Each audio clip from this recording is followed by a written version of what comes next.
Provisions of the Indian partnership act 1932, आज़ादी के पहले बनाया हुआ ये एक्ट है। 1947 को इंडिया आज़ाद हुआ था। इंडियन कॉन्ट्रैक्ट एक्ट भी 1872 है, सेल ऑफ गुड्स एक्ट भी 1930 है। तो वक्त के साथ साथ ये भी एक्ट को गवर्नमेंट रिपील मतलब कैंसिल कर देगा और नया इंडियन वर्क काम चालू है, नया पार्टनरशिप एक्ट आएगा। ठीक है। सो पहले तो समझो, पार्टनरशिप एक्ट 32 एक ज़माने में पूरे देश में लागू होता था, जम्मू एंड कश्मीर में नहीं, वहाँ पे एक्ट लागू नहीं होता था। आर्टिकल 370 गवर्नमेंट ने हटा दिया तो वहाँ पे भी लागू होता है, अंडर आ गया। तो पार्टनरशिप एक्ट 32 बहुत हेल्पफुल है, क्योंकि आप जब रजिस्ट्रेशन के लिए जो डॉक्यूमेंट सबमिट करते हैं, मैंने अभी थोड़ी पिछले वीडियो में बताया था, वो क्या था, पार्टनरशिप डीड बताया था। तो पार्टनरशिप डीड में आपस के एग्रीमेंट है, लेकिन कायदा होना ज़रूरी है। कायदा नहीं रहा तो लोग अपना मनमानी करेंगे। तो कायदा क्लियर कट क्या क्या बताता है, डिस्ट्रीब्यूशन ऑफ प्रॉफिट के बारे में बात करता है। आपने पार्टनरशिप डीड में प्रॉफिट शेयरिंग रेशियो लिखा ही नहीं, तो पार्टनरशिप एक्ट सी वापस कोर्ट में जाएगा मैटर। तो क्लियर कट बोलता है partnership act 1932 section 13 sub section 1 कि तुमने प्रॉफिट शेयरिंग रेशियो नहीं दिया है या नहीं लिखा है डीड में, तो क्या माना जाएगा, इक्वली। ठीक है। दूसरा, इंटरेस्ट ऑन ड्राइंग्स, ये बड़ा इंटरेस्टिंग है, बड़े ध्यान से सुनना। अभी एक हिसाब बताता हूँ। आपने धंधे से ड्राइंग्स किया 1 लाख रुपए का, कैश ड्रॉ किया, ठीक है, ये ड्राइंग्स हुआ, और पार्टनरशिप बोलता है 12% का ब्याज पार्टनर से लेना है। ठीक है। मंथली कितना होगा, साल का 12,000 होगा, तो मंथली कितना होगा, 1,000 हुआ, जो धंधा पार्टनरशिप से ले रहा है, पार्टनर से ले रहा है। आपने 1 लाख का ड्राइंग्स किया, मैं आपसे 12% ब्याज ले रहा हूँ, साल का हुआ 12,000, महीने का हुआ 1,000। आपने लिया जनवरी में, तो जनवरी फरवरी मार्च में कितना आपसे लूँगा, 3,000 लूँगा ना, 3,000। अब बड़े ध्यान से सुनना, यदि डेट ऑफ ड्राइंग्स ही नहीं दिया है, उसने कैश ड्रॉ किया, डेट ऑफ ड्राइंग्स ही पता नहीं है, तो पार्टनरशिप एक्ट 1932 क्या बोलता है, ये जो मैं कैलकुलेशन आपको बता रहा हूँ, supposedly rate of interest is 12%, ठीक है, 12/100 होगा, तो ऑटोमेटिकली कब ड्रॉ किया पता नहीं, तो एक्ट बोलता है आप 6 महीने का ड्राइंग्स काउंट एज्यूम करो।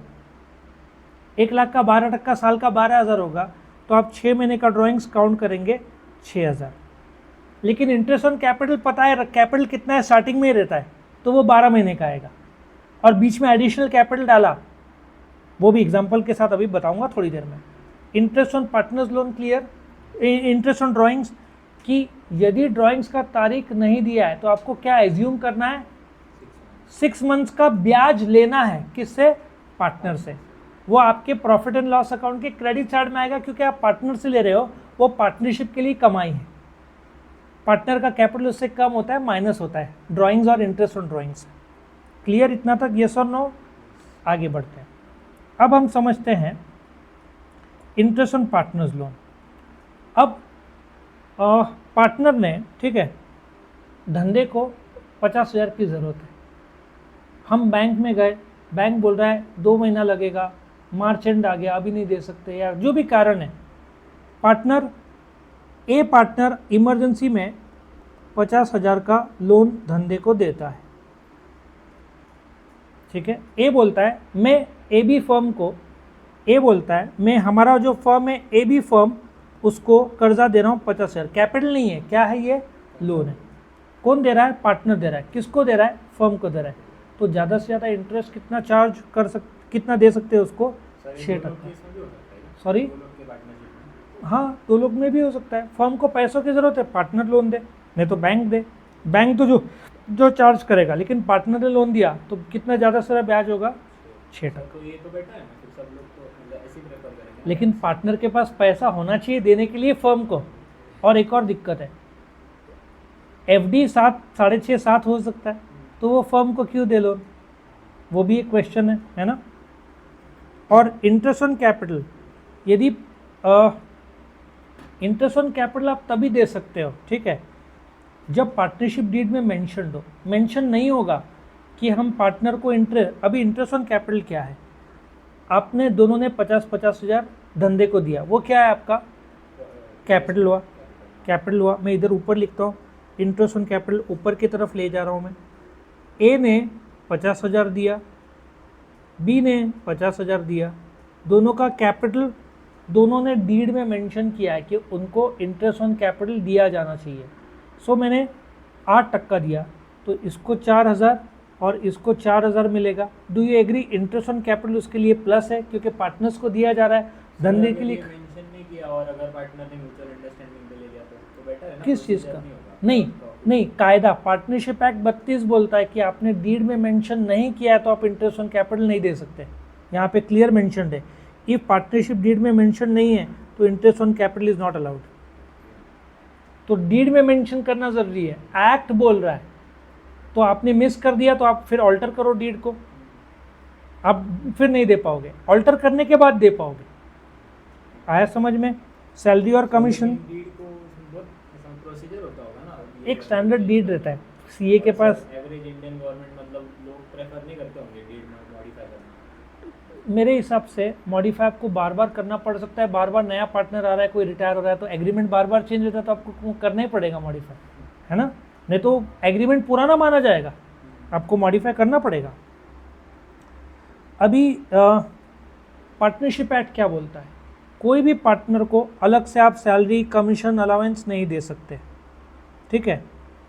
लेकिन डीड में आपने बोला है कि भाई बाकी लोग 6 बजे शाम को जाएंगे, वो 8 बजे जाएगा, एक्स्ट्रा काम कर रहा है। पार्टनरशिप एक्ट बोलता है कोई ज़रूरी नहीं देना, लेकिन आपने डीड में प्रोविज़न किया है तो उसको सैलरी दिया जाएगा। वो पार्टनरशिप के लिए खर्चा है, डेबिट होगा प्रॉफिट एंड लॉस अकाउंट, और कैपिटल बढ़ेगा तो क्रेडिट होगा। Let us understand by the example, ठीक है। मैं अभी एग्जाम्पल आपको बताता हूँ तो आपको क्लियर होगा। अभी 2 पार्टनर्स है, ये प्रॉफिट एंड लॉस अकाउंट है, ठीक है, ये ए है और ये बी है, दोनों मेहनत कर रहे हैं, या दोनों में डीड में दोनों के बीच एग्रीमेंट हुआ ए और बी के बीच में कि बी एक्स्ट्रा काम करेगा, बी को साल का 20,000 रुपये दिया जाएगा। तो डू यू एग्री, फर्म के लिए खर्चा है to salary to B, do you agree, to salary to B 20,000 और बी को सैलरी मिलेगा 20,000, उसका कैपिटल बढ़ जाएगा। डू यू एग्री, क्योंकि दोनों ने पार्टनरशिप डीड के हिसाब से एग्रीमेंट किया है। पार्टनरशिप डीड नहीं किया होता सैलरी के बारे में तो पार्टनरशिप एक्ट 32 क्लियर है, किसी भी पार्टनर को एक्स्ट्रा काम के लिए सैलरी दिया जाएगा नहीं। बट आप लोग ने एग्रीमेंट कर लिया, दोनों ने साथ में बैठे हो कि हम भी एक्स्ट्रा काम करेगा तो उसको एक्स्ट्रा सैलरी दिया जाएगा डीड में, तो फिर आप दोगे, बिजनेस के लिए खर्चा है, ये 20,000 है और यहाँ पे आप इसको। सर लेकिन ऐसे टाइम पे अभी जैसे अगर कोई सैलरी बिना डीड में डाले भी अगर समझो पार्टनर नहीं दे सकते, नहीं अंडरस्टैंडिंग नहीं चलता है। तो सुनो ना सर, इफ हाँ, जैसे लेते भी है तो फिर गवर्नमेंट को तो नहीं समझेगा ना। See there are 2 things, there are two things, there is income tax act 1961 also। हाँ वो पर्सनल इसको समझ जाएगा। वो यदि यहाँ पे आप डेबिट डाल रहे हो और इनकम टैक्स वाले को तो पार्टनरशिप डीड लगेगा, वहाँ पे खर्चा डिसअलाउड हो जाएगा, आपका प्रॉफिट बढ़ जाएगा, टैक्स ज़्यादा लगेगा। आया समझ में। सो आपका प्रॉफिट एंड लॉस अकाउंट जो आप बनाते हो ये अकाउंट्स के हिसाब से बना रहे हो।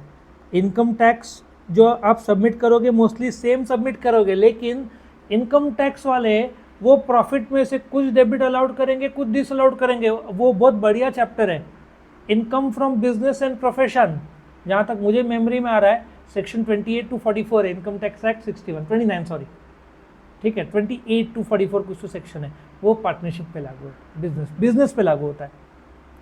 फिर admission of new partner, 4 partners है, 5वां पार्टनर तब आएगा जब 4 हाँ बोलेंगे, एक भी मना करता है तो नया पार्टनर नहीं आ सकता। यहाँ पे क्लियर कट मेंशन। क्या ये कंसेप्ट क्लियर हुआ। प्रोविजंस ऑफ पार्टनरशिप एक्ट 32 का तो बहुत बड़ा है, लेकिन तुमको सिर्फ इतना ही है, तो इससे बाहर हम नहीं जाएंगे। ओके, सो ये खत्म होता है।